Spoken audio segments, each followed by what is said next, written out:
Here's one towards the goal. That's going to be gloved by Travis Ridgen. Well, this is more like it. This is Slangin' the Biscuit.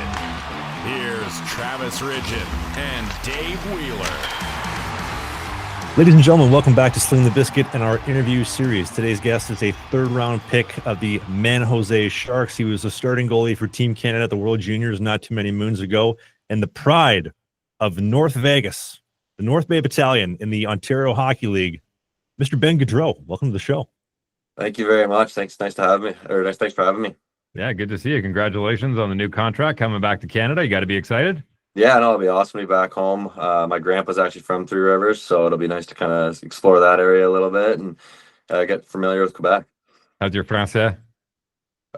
Let's put it this way, like nothing. So it'll be fun. It'll be fun. You'll pick it up pretty quick, I'm sure. Oh, hopefully. What's the travel setup like? You're sitting in the bus at the front, bid back, are you making your own bed setup? Give me a breakdown there. Yeah, so my first road trip was a 14-hour road trip to Savannah, Georgia, from Indy. And I was stuck on the back with three guys on this like U-shaped couch. Couldn't even bend my legs. We had to get up at like 8 in the morning. We traveled through the night. We get up right to practice. And I was like, I think I was awful during practice. And then the next night I played my first pro game and got torched. I think we lost like 4-1 or something like that. But yeah, I mean, that was kind of the end of that. The rest of that, I was laying on the floor for a little bit. And then once they kind of figured that I was going to be their starter guy and they wanted me well rested, they gave me a bunk right at the front of the bus. So I was pretty lucky, pretty spoiled to get that in my rookie year. And so I can't complain about schedule or travel or anything like that. So I was pretty lucky. Is that bunk right by the coaches?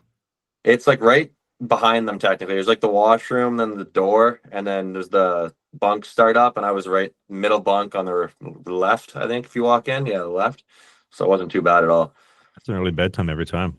I'm curious about the couch, though. Is this like they nailed the couch down, they brought it in? Like, give me a picture of like what the setup looked like. Yeah, so we had, if I can think, let me think here. It would have been, again, this is the math coming in. So we had 12 bunks, kind of like three high, 2 stacks of that. Then there was like the U-shaped couch at the back of the bus with 2 more bunks, then 1 more bunk at the very back, right over top of the motor, which my roommate slept in, and I have no clue how he did because he legit just sitting on top of a motor that whole time. But no, it wasn't bad. It was like built right into the bus. So it was comfy, but it was not comfy to sleep on. And they like, I don't know if they put WD-40 on that or not, what it was, but you could just slip right off it. So it was pretty hard just to stay on it to begin with. So it made for a pretty long bus ride. What type of hotel setup they putting you up at in Rockford? Or that was in Rockford, right? Yeah, Rockford. Yeah, that was in Rockford. They put us up like at a residence hotel, so it's not too bad. It's basically an apartment. There's no complaints there. It's not bad at all. Good enough Wi-Fi because there's not too much to do in Rockford, so you can game out pretty good there at least. But no, it's good. It's a lot of fun. What was one of the biggest, and I've always said that the metric that I follow between the NHL and the American League is the passing. To me, is the biggest difference when you watch. Using that same kind of metric, what's the biggest jump between the American League and the East Coast? Yeah, I'd say the speed of things. There's a lot of things like in the coast where like mistakes are made and they kind of end up right in front of you and it's just is what it is. Whereas the AHL is a little bit more smooth, I find. But that also means it's going to come at you a lot faster. You could be sitting there and the next thing you know, guys right in front of you with a grade A scoring opportunity. But a guy that's been there, a veteran goalie, is going to see that coming from a mile away, right? So there's just little things where you start picking up on stuff. My first A game was my best A game. If I could have done that a couple more times, that probably would have helped me out a little bit. But no, it's a faster game. I'd say the mistakes aren't as many. But yeah, I mean, like I said, the biggest thing would probably be how fast everything happens. Have you found that the goalie coaching through junior, through the East Coast and the American League, have you found that your style has changed with the league that you're playing in and the coaching that you're getting? How's that transition been? Yeah, no, 100%. I think each league you find something, each goalie coach you find something that you like, and you got to take what you like too. I mean, a big thing for me is I've never been a guy to just jump the gun and this guy's telling me to do this, I'm going to do this. I like to kind of sit back and look at it and study it, make sure it's something that I think is going to help me. So I try to kind of keep things pretty simple. I've always had to be a guy that's worked on my skating a lot, so if I go into something and don't know what I'm doing, I'm just going to confuse things for me even worse and kind of end up in my own head. So I try to keep things pretty simple. Is that one of the big things that you see as far as your own scouting report, is that you work on your skating and that's what's going to get you up and keep going and all the way to San Jose? Yeah, no, 100%. I think for me, the biggest thing is going to be my skating. I got to make sure that kind of stays in check. The faster and stronger I can get with skating, I think that's going to be kind of the thing that keeps me going. Are you still a San Jose prospect, or I think you just signed an American League deal, right? Yeah, so I signed an American deal. I'm not in San Jose's organization at all anymore. I think they lose my rights after 2 or 3. I don't know. I think it was 2 or 3 years they lost my rights. So I went down. I went to a couple camps with Tampa the year after, and then I was over with Chicago last year, which was a lot of fun. Their camp, and then I went down in their system. So this year I'll be in Montreal and get to do their camp and everything. And it'll be pretty sweet. So how have your goals changed as far as how to get there? Yeah, I think the biggest thing for me is just maturing and knowing what you actually need to do to get there. So my biggest goals are just making sure I'm pushing myself to be ready for camp, be ready for that first drop of the puck, and make sure that when I walk in there, I show them what I got and give them a good first impression. Do you remember the first purchase you made after you got your first pro hockey paycheck?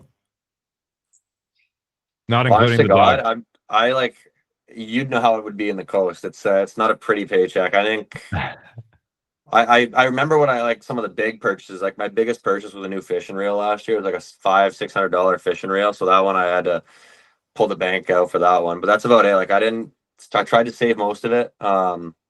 And just kind of, I got to pay a truck off right now, so I wasn't spending too much money on that or on other things. So maybe like groceries was probably my first paycheck thing I got.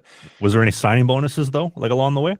No, in the A deals I didn't get any of those, so there was nothing like that where I was given a lump sum of money and able to go and spend it or anything like that. They give you 90 G's up front. Here you go, USD. Yeah, see, that'd be a little different. There might be something if I was doing that. You mentioned fishing. I want to touch on that a little bit. There are some players that I've seen that are able to draw parallels between what they do on the ice and what they do in fishing, and how they kind of marry the two. Are you able to do that? Is there any similarities? Yeah, I mean, I think the biggest thing is just like I try to stay pretty calm on the ice. And I mean, you can go out in the water and have some pretty bad days, so you gotta learn how to stay calm out there as well. And it's the ups and downs of fishing kind of get incorporated into the ups and downs of hockey, I guess. You get a little bit more time as a goalie, I guess, by yourself too. So I fish a lot by myself as well. So I mean, I guess getting that alone time and learn how to talk to myself and positive self-talk when there's nobody around to tell you what to do. So there's things like that. But I mean, at the end of the day, I mean, I try to kind of use it as a step away from hockey and allow myself to kind of relax and take my mind off it, if anything. Did you get any done when you were down south, or are you looking forward to the fishing in Quebec? Yeah, I didn't get any down south, but I'm definitely looking forward to some in Quebec there. So it'll be fun to do that, hopefully. And ice fishing too? Ice fishing as well? I love ice fishing. Hopefully we got enough time to do it. We'll have to see how it all works out, but I definitely do it. I know there's a guy on the team in Three Rivers that makes custom fishing lures, so I'm sure he'll want to get out a couple times there, but that'd be awesome if he does. So we'll have to see how it all works out. Is that the guy you're collabing those Instagram posts with that's making the fishing reels? No, that's a different guy. So that guy, he's out of Haliburton, Ontario. So just probably hour and a half, 2 hours from me. But yeah, he makes some real good like soft plastics and stuff, that guy. So, but there's another guy in Three Rivers that makes some like wooden baits and stuff and plastics and stuff. So it's pretty cool to see that too. Is your fishing gear as important to you as your goalie gear is? Oh yeah, I probably got more fishing stuff than goalie gear. It sounds really bad. Like my dad and I went fishing with one of his buddies, and like the guy grabbed my tackle box. Like, holy crap! Like the last thing you need is another friggin' lure, because my tackle box probably weighs 50-60 pounds. Like I got so much crap in there, and I probably got 17 different rods and everything. So I load up on that stuff. But it's a fun hobby, and it takes me away from hockey for a couple of minutes, which is always nice to kind of reset and refocus. Forgive me for my my lack of an experience. I've never actually been fishing by myself before, but yeah. Do you bring 17 rods in one go? Like I know you have the baits and the lures and whatnot. Yeah. You bring them all together? No, it kind of depends on what I'm fishing. If I'm doing like a musky day, I'll probably bring 2 rods. If I'm going out walleye fishing, I like to have 2 rods for that as well. Bass fishing, I need a couple more because there's a lot of different setups I like throwing with bass. But it all kind of depends too. Like the other day I had some buddies out, so I ended up bringing like 6 rods, just doing them all up for all of us, so it was easy to go. And it all depends on what I'm going for and everything. If I was to fish a tournament, it'd probably be a lot more setups. I know my buddy does a lot of tournament fishing for pike, and he says he has like I think it was something stupid like 14 setups a guy. So it depends on what you're kind of doing and all that kind of stuff. But yeah, I'm curious to know if you're a subscriber to Brendan Morrison's channel. I don't think so. No. Okay, he's a former Vancouver Canuck who's a full-time YouTuber now with fishing. Is there any guys that you do follow? I do. I'm trying to think of the name. Oh, Jay Siemens is a big one for me because he does a lot of like Ontario fishing. I'm trying to think of some more, but that one's the big one. I follow a lot of like the pro guys, like Dustin O'Connell. He's a really good bass fisher. I'm trying to think of the walleye fisherman I follow. But another really good guy. Like really great fisherman too. So it's cool to see all what they're using and all that kind of stuff for sure.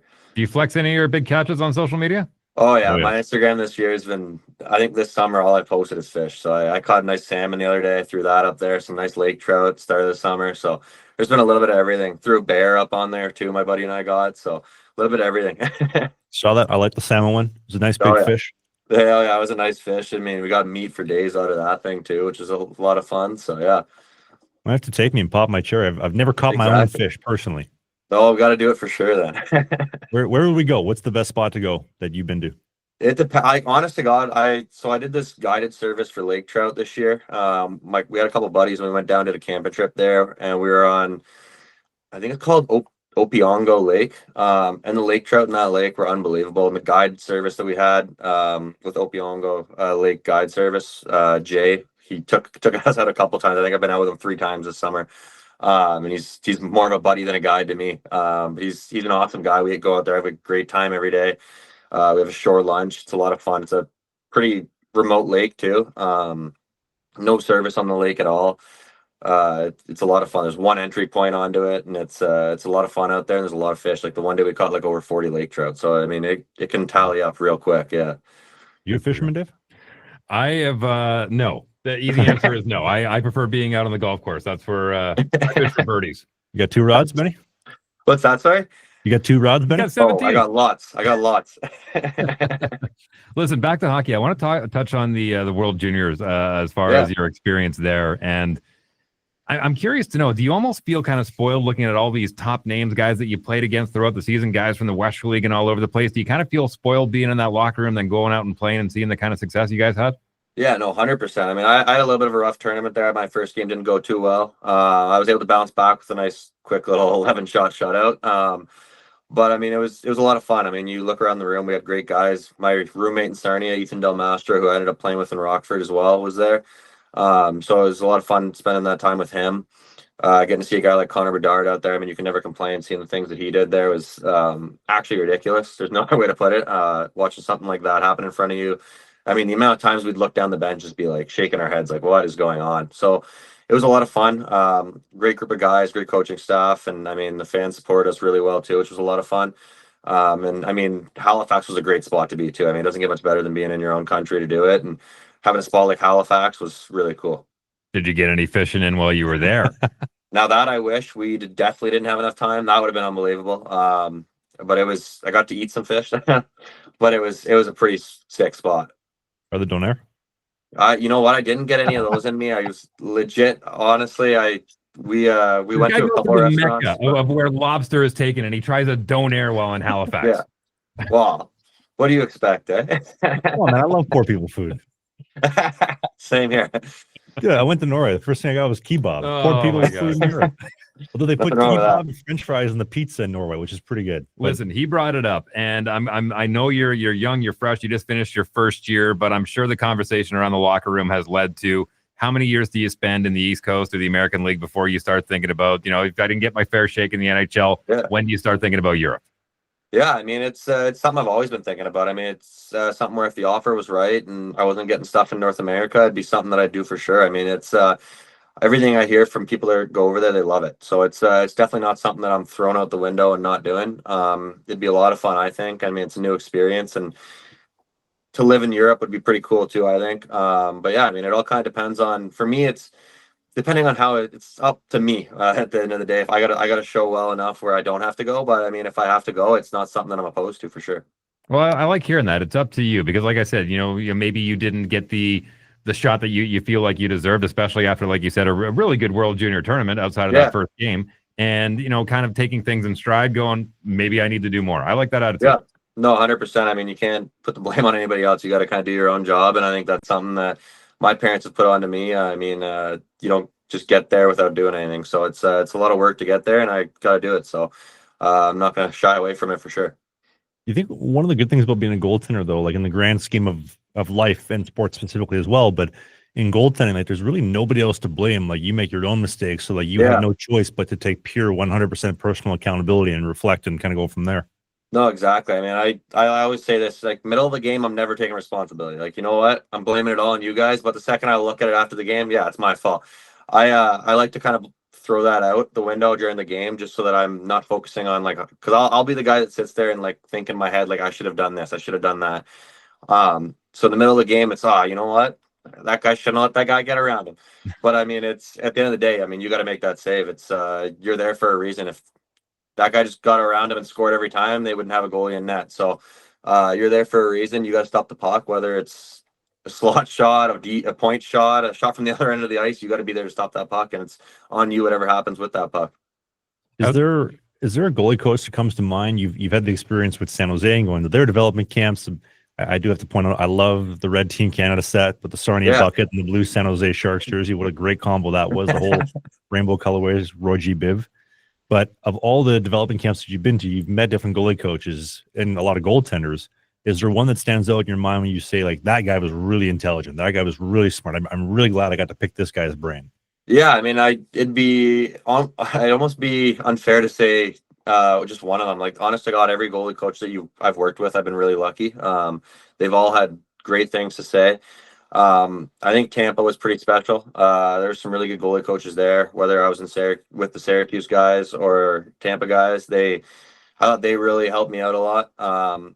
And they kind of kept pushing me pretty hard, which was awesome. And when I finished the season in Syracuse after my OHL year was done, Maxim Valancourt was down in Syracuse, and he helped me out a lot. And I know he knows the goalie coach in Laval pretty well, so I'm sure there was something there that he helped me out here. So I mean, those guys right there are guys that really helped me out, I thought. Put me on the right kind of trajectory, and really helped me finish my last year in the O and helped me get ready for pro. Was Franjean there? Yeah, he was. And he was, again, you want to talk about a guy that just knows things. That he's the reason I'm wearing Vaughn pants and a CCM chest protector, right? So really? He's the kind of guy that really helped me out with that stuff. He had Brian Elliott's pants sent to me so I could finally get into some Vaughns during the summers and stuff. And really good guy, and he was a lot of fun to work with and learn from. So how does that come about? Like, you're not mobile enough in the pants you're in, I think you should try these ones, or how does that conversation happen? Yeah, with all the NHL specs, they all have sizing, right? So I mean, with those kind of the CCMs and the Vaughns are pretty much your biggest stuff you can get for that area. So he was nice enough to kind of bring that up for me, and I was able to get into those and get working with those. And I mean, I love them. Like, I wouldn't change it. I get a lot more protection under my CCM than I did with the Bauer, I find. I was getting a lot of freaking bumps and bruises wearing the Bauer, where I was almost going through 2 a year just so I wasn't black and blue the entire year. But that CCM was pretty good. And the Vaughn pants, I mean, they're the comfiest pants. I feel like I'm wearing like jogging pants. I can't say enough nice things about them. They're awesome to deal with as well, which is really nice. They're really good guys, so it made it pretty easy. Well, I think like 60%, or it might even be 70 now, but 70% of goalies in the NHL wear Vaughn pants, and that's like the most dominant category. No, 100%. Their protective gear is unreal. Like, I have their knee pads as well, and they're like the nicest knee pads. They still look brand new, and I wore them all last year and everything. So I mean, I can't say enough nice things about them. What about the Bauer sets? You've been a wizard when it comes to some of the crispiest, freshest sets out there. Yeah, no, I love working with the Bauer guys too. I mean, I've been with them and working with them since I was like 14, I think. So it's been a long time with them, and they always help me out with the gear and all that kind of stuff. So it's a lot of fun, and they got some pretty cool designs they can do. And I mean, their pads are second. I love their pads. I tried some other stuff. I couldn't even get into it because I just like the Bauers way too much. So it's one of those things where I think I'll probably be in them the rest of my life, and I'm not complaining about that by any means. Who's responsible for your paint jobs? Yeah, I do Dave Art. I mean, he's a legend when it comes to whipping up the paint and the helmets. So I mean, it's something. Growing up with another North Bay guy, Ken Appleby, who's played a lot of pro hockey now. He's a guy that was using Dave Art, and I saw that and wanted to be like him, and was like, I'm going to do Dave Art once I get there and get the chance. So I love working with him on helmets too. I mean, it's really cool. We had a cool design come up this year, which I can't wait to have come out and be able to throw that in the bucket. So it'll be really cool. Manitoba Moose legend. He just got engaged too, didn't he? Ken Appleby? He got married this last week. We were there. Yeah, it was a lot of fun. It was a really good wedding too. So Manitoba Moose legend. I think he was one of the OG Bauer goalies when they came out with the whole Odin series, if I'm not mistaken. Yeah, he would have been for sure. Yeah. Oh yeah, way back. Is it different dealing with your gear? Because I mean, it's always evolving, and I mean, I'm curious to know how much feedback do you give? Is it like a NASCAR driver telling them like, hey, it's a little loose in the back end, I need to tighten it up here? How much insight do you give them, and how much do they give you? Yeah, no, they're pretty good. I mean, it's funny you say that. Like my first couple years with them was a lot of ironing out exactly what I wanted. Now that I got my stuff, I'm pretty basic on what I want, and they know that. They know I like a really stiff pad. They know the boot angle that I like, the knee block, everything like that, the glove angle, all that stuff. So they just basically, I haven't changed my stuff really since like my third year in the OHL, I want to say. So it's pretty much the same set every year, coming with just different graphics on them. Have you tried the Vapor 90 glove? I want to say that might be what I'm using right now, actually. The 580 style. Oh. See, I don't even know what I use. I just know they send it to me and I say, yeah, I like that one. Oh, you're one of those guys. Oh yeah. I know I'm not smart enough to remember numbers in my head, so I keep the numbers to them and just say that one's nice. Yeah, I'll send a picture of this one. I like this one. Benny, since you're a Bauer guy, have you ever heard the stories of Timmy Thomas when he was a Bauer sponsored athlete? No, I have not. I think that contract lasted about a year because they signed him right after. I think it was after the Vezina season because he was kind of using like mutt style, kind of load everything. And they'd be sending him gloves, like 15 gloves at a time. And be like, nope. And they'd ask, like, what's wrong with it? And he's like, it just doesn't feel right. And he wouldn't be able to quantify it. Yeah. And got to a point where they'd be sending him like 20 gloves a month. And the rep says, okay, like, Tim, I'm going to come down.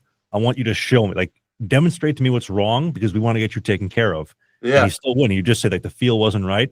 And so then they dropped him as an athlete. And then I think the following year, it was after they won the Cup, the 11-12 season. It's when he started using, like, the Vaughn with the Reebok, with the Bauer, with the like player helmet and the PICU pads. And then he had, I think, Dennis at Factory Mat. He did like all sorts of custom mods. He used to work for, I think, Vaughn once upon a time. But they'd be like overnight shipping, like $2,000 shipping, sets of pads, and then do adjustments after morning skate every single day. Like this guy was the most dialed in intense when it came to his gear. Yeah. No, I get that with the feel. Like sometimes it just doesn't feel right and you can't put your finger on it. I've been pretty lucky with them where like I've tried so much of their stuff that I know kind of what feels good and what doesn't feel good. Would I like a couple more sets during the year? Yeah, that wouldn't hurt. Save the palm a little bit and save the knees a little bit wouldn't hurt at all. But I mean, I can't complain. I'm pretty lucky to be with them, and they were great for me, so I can't complain at all. You're a signed Bauer athlete though? No, I used to be. They kind of stopped doing that unless you're on an NHL contract. But I got my free set of golf clubs and some Lululemon stuff, so I can't complain. $5,000 Lululemon spending gift card? Oh, yeah, all those fun ones. Out of curiosity, standing at 6'2" and seeing a lot of guys that are coming into camp, do you already put yourself at a deficit knowing that you're one of the smaller goaltenders and what NHL clubs are looking for? Yeah, I mean, it's definitely not the easiest thing being a 6'2" guy, but at the same time, I mean, there's plenty of guys to do it and guys that are shorter. I mean, you look at like UC Saros and Shesterkin, I can't complain, right? So if you're good enough, you're going to find a way to do it. That's what those guys have done. So if they're doing it, I can find a way as well. So, I mean, I wouldn't say I put myself at a deficit or whatever. I just got to find a way to kind of make up for that size. And I mean, that means being quicker, right? So I just got to make sure I'm strong enough coming into camp, fast enough that I can kind of beat those guys out with strength and speed. Is that a conversation that you had during the drafts or when negotiating with teams now? Because it's like to say it out loud, it sounds kind of silly. Like, oh, you're only 6'2". Yeah. Which I think is less than 1% of the male population, but we want 6'5" plus, which I'm like average height compared to what a lot of these guys are drafting. Yeah. Is that a common conversation you're having? You know what? My draft year, it wasn't, but I think it was because my draft year was basically the last year where they were like kind of all right with 6'2" guys. And then they were like, okay, after that, we need like 6'5" guys. But now, I mean, I wouldn't say it's actually brought up too much. Maybe a couple times throughout the year, but it's definitely not something where they're making it the be it and end all, which is nice. But yeah, I mean, if my legs were straight and I wasn't bow-legged, I'd probably be 6'4". So I mean, I kind of did it to myself, I guess. But it's not bad. Like I like to kind of be that underdog. So I mean, it works for me. I'm curious to know, now that you mentioned it, being bow-legged, how are your hips holding up? Hips and the knees being in the butterfly all the time. Oh yeah, no, they're great. I put a lot of emphasis on that and stretching and doing some yoga, and I mean, even my workouts, I tailor them so that I'm doing them to kind of work that stuff properly. I do a lot of physio as well to make sure that my legs aren't too tight and pulling on my knees and hips in different ways that they shouldn't be. And I mean, honestly, I can't complain. I've had probably the most flexible hips on the team last year. We'd be doing hip stretches and the guys would be like, "What the hell, man? Like that's disgusting." And I'm like, "Hey, it's what you got to do, right?" So I mean, it's stuff like that. I mean, I take pride in doing that stuff and make sure that I'm kind of in the best shape I can possibly be in, no matter what problems you got to deal with. Well, I'm happy to hear that. My wife's a registered yoga instructor, and she said that's the most important part. Take care of your core, and everything else will fall into place. No, 100%. I mean, you got to take care of that core too. I mean, this year I've put a really big emphasis on making sure that core is nice and strong, and I think that's going to help with my hands too and my everything like that. So I mean, it's one of those years where it's really do it. You got to come in here and break the seal, and really have a good year. Is there a specific style of yoga for fishermen? I don't think so. I got to find one if there is. We're gonna corner the market. Exactly. Benny, are you mobile enough to do a soft seal? I don't even know what that is, but maybe. Oh, it's like a soft seal, as in like what are you talking about? Like with like my posts or? Yeah, post to post reverse, where both legs are flat, totally sealed. Yeah. Oh, you are mobile, son of a bitch. Oh yeah, yeah. I like. I'll just sit there. If somebody's behind the net, I got both feet on both posts. I'm just sitting there, relaxing. What an advantage it is to be able to do that too, with how fast the game's getting. Where you're literally in the most neutral position possible, and then to kind of build up from there. Exactly. Well, and like I said, that's why I make sure that they're flexible like that, because I know I'm not 6'5", so it's going to take me a little bit more of a reach to get over there. So being able to do stuff like that, it really helps me out quite a bit. It's worth doing the research. If you can pull this up for the video version of the show, Trav, but there is a picture. There's an upper deck card from the mid '90s of Chris Terreri, who was a New Jersey Devils goaltender. And on the back of the card, it was an overhead shot of him doing the splits, and he was going post to post, and he wasn't any taller than 5'11". And it was the first time I remember going, wow, like you need to be that flexible to go post to post, and now it's just mainstay. Yeah, no, now it's crazy. I mean, you look at the guys and what they're doing and how the goalies are responding to like the new stuff coming out and everything. It's insane. Like my goalie coach in Indy was a great example of that. He actually played a couple games for us and everything this year. He just retired this year and ended up being a player coach for a little bit there. But you want to talk about a guy that does crazy stuff off the ice? I mean, if he sees it, he's gonna laugh. But he's doing somersaults and like handstands, and like he has a rope. You'll see he's doing like Jedi training. Like we used to chirp him all the time. But he's a great guy, and I mean, he was a smaller guy and knew he had to be flexible, knew he had to be fast, and did what he could do to make himself as good as possible. Well, Trav, you talk all the time about, like you have a little more respect for a coach that can actually get out there and do the kind of stuff that he's asking you to do, right? Well, exactly. And you know what?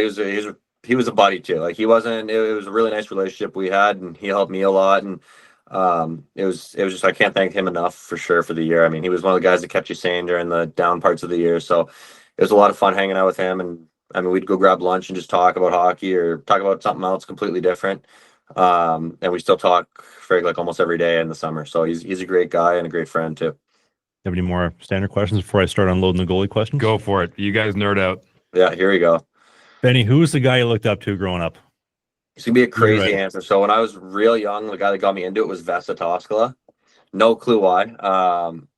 No clue. I was a Leafs fan this is crazy switch up actually. I was a Leafs fan until 2010. So I'd have been 7 years old when they lost to Boston.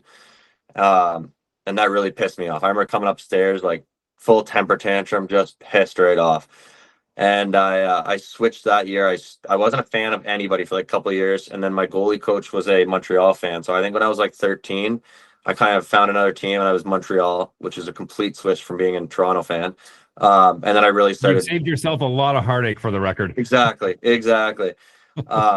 So I switched over to Montreal, and I really grew up liking Carey Price and trying to emulate as much as I could from a guy like that. Not a bad guy to look up to. He's okay. No, right? Not at all. Not at all. What was it about Toskala? Was it the 6 setups? Was it the sweet mask, the skull mask, whatever he had? I What think was it it? was the mask a bit. I kind of had a mask that looked kind of like his growing up. So I think it was something where I was like, oh, I kind of look like that guy. And he's a Leafs goalie. And boom, there it goes. Like I've always liked goalies basically for the team they play for. So it's been kind of one of those things where I think I grew up kind of liking the goalies based on the team that I liked. Okay. Is there a guy that you look up to now and you're like, I want to be more like that guy, or this is my guy?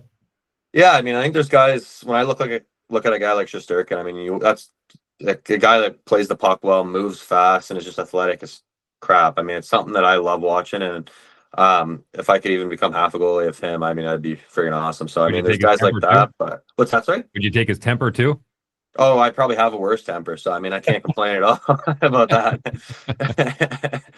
The old But Eddie yeah. Walpole sort of sticks over the pole. Or was it Bill Ranford? We had him on the show. He talked about Olaf Kolzig, 4 sticks a game in the inter-squad series. Yeah. Oh, geez. They had to throw Billy in there because Ole had no more sticks left. Just remember, That's awesome. pitching, calm, Exactly, relax, exactly. patience. Exactly. I've had to work on it the last couple of years. It's definitely better. I think there's only 2 sticks broken last year, and it was after getting pulled, and we were crapping the bed, and I was crapping the bed, and it was just anger was let out there. Is that over the post? Is that the Carey Price over the knee special, or what is that? No, that was the pillar in Fort Wayne in the dressing room. It Oh, was so the one of media them. can't see it and put it on Yeah. social media. Exactly. And then the other one, there might have been a post. I'm not 100% sure, but I know I had a post in Sarnia a couple times, and there's some pretty funny comments online about that. So I try If not I to do it on could, the and post.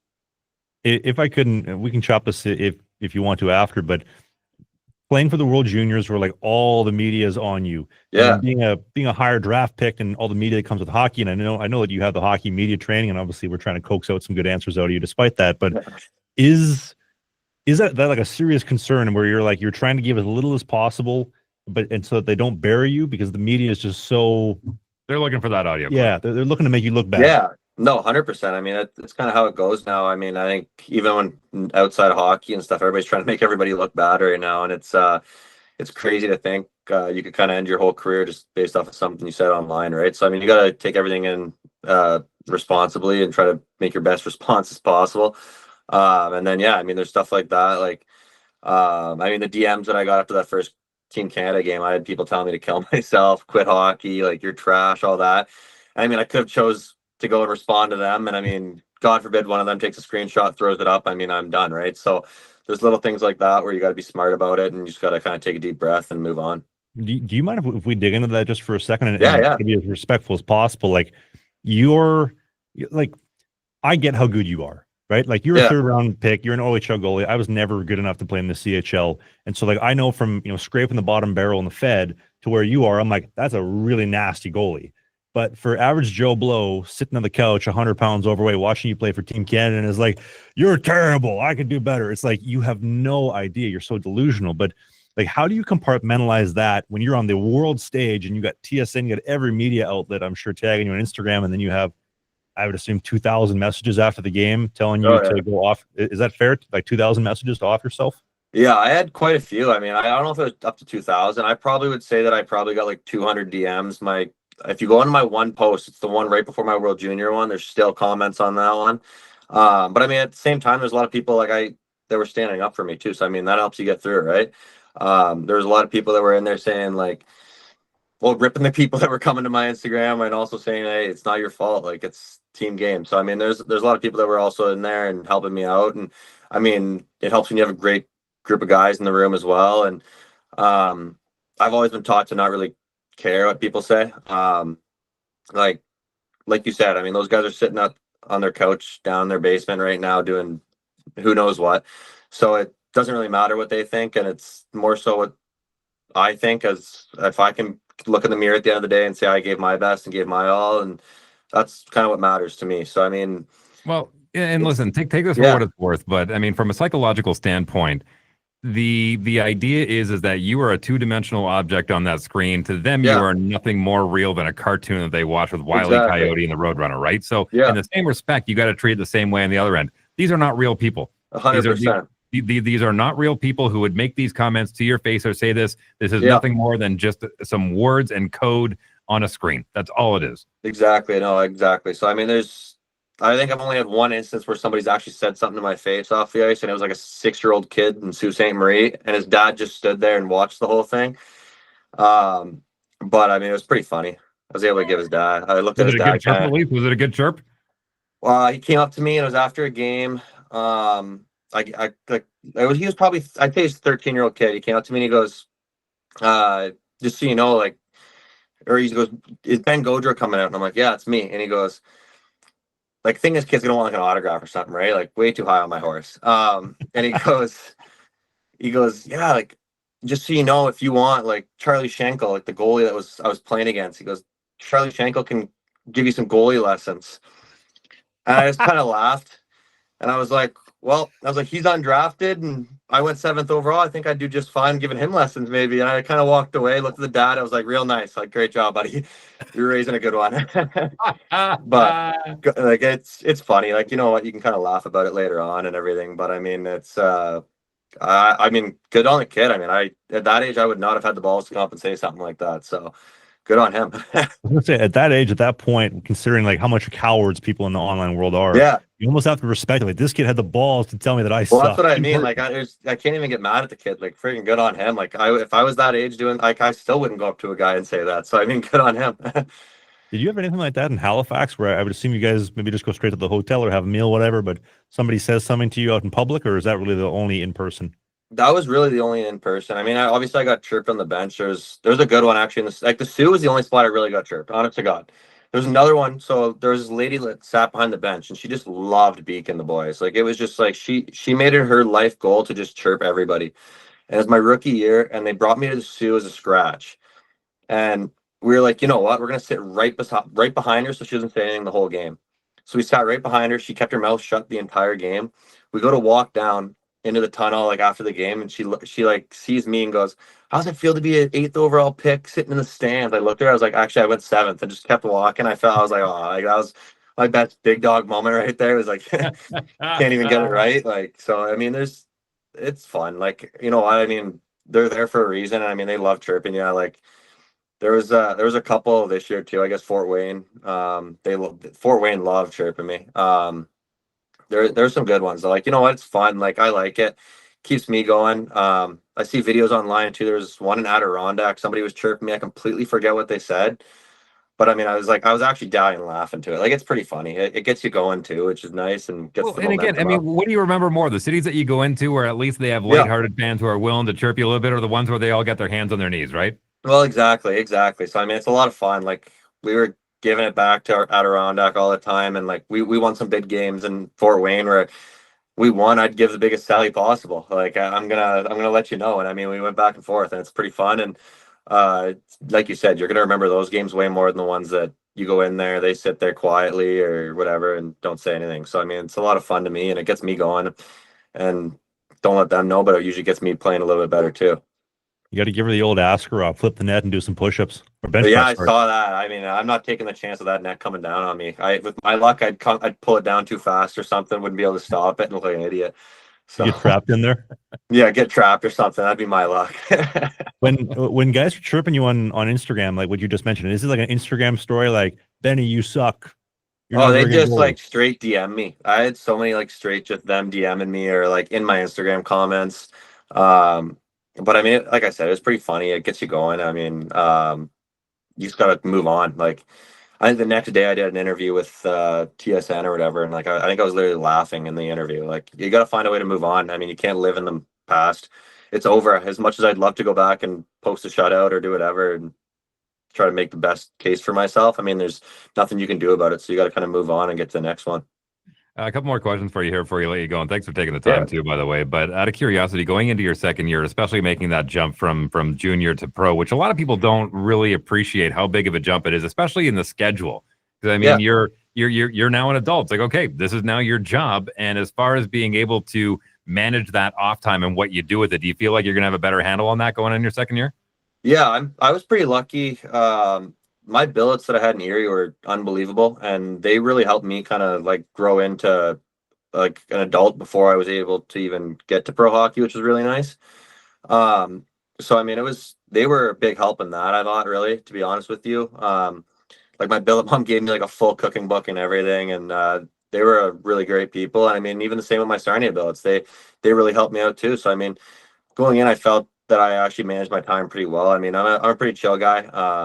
I like to just kind of hang out and relax. And I mean, I had some good buddies last year that's what we do, is just hang out and relax. I mean, no need to go and drink our faces off when we can just go and chill. And I think we went to the movies a couple of times just to like relax. There was a great movie theater in Indy.